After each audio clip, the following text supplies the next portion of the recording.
Now here's a pretty common bass clarinet injury that we see. Your peg holder falls off. What are you going to do? Here's everything you're going to need to be able to solder this and fix it correctly. First off, you're going to need some solder and some flux. Then you're also going to need a triangular scraper, a pair of wire cutters, duckbill pliers, some baling wire, and of course, you're going to need a torch. To do a really good solder job, the first thing that you need to do is you need to clean both of the joints. So all of that old dark gray solder, we need to get that off there and make sure it's just clean, exposed metal.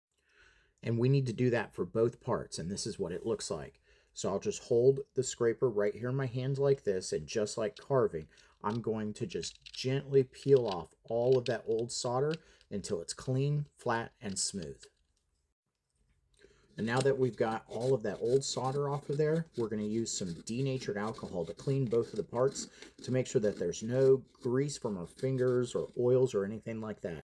All right, next we're going to clip off 2 pieces of wire so that way we can get this peg holder wired back onto the bell in just the right position.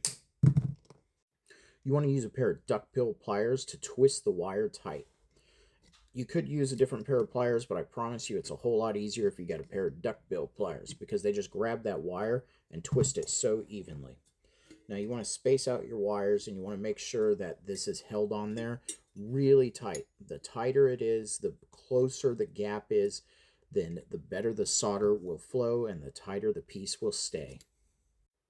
So once you got it on there, it should look like this. The part's back in the original position and it's clean, it's tight, and there's absolutely no gaps.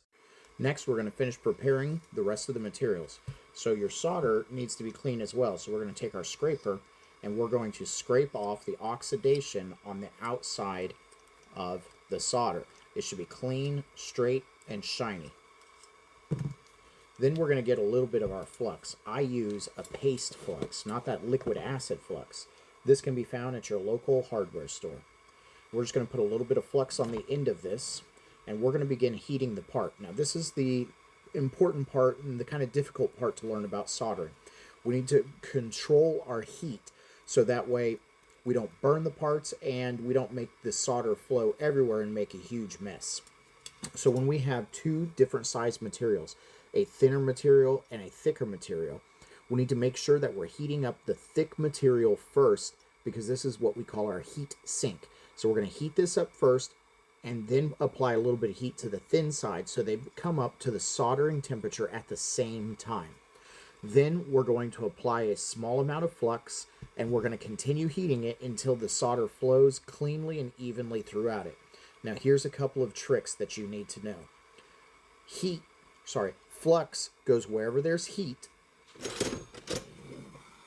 right? So flux goes wherever there's heat and solder goes wherever there is flux. So once you master those, then you will be able to solder almost anything. So we're going to begin heating up this large portion here first.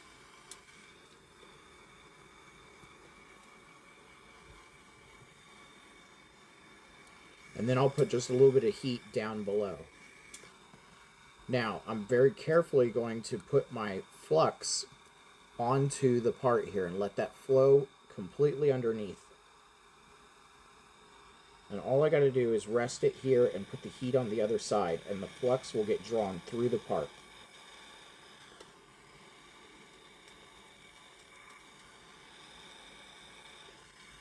Just like this. And I'll know it's ready to solder when my flux begins to bubble.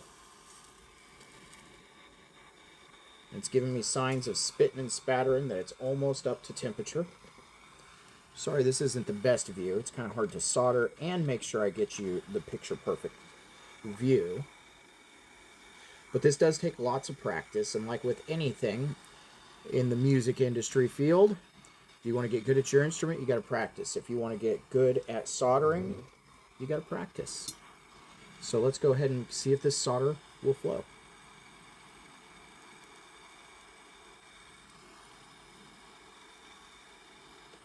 Not quite up to temperature. A little more. There it goes.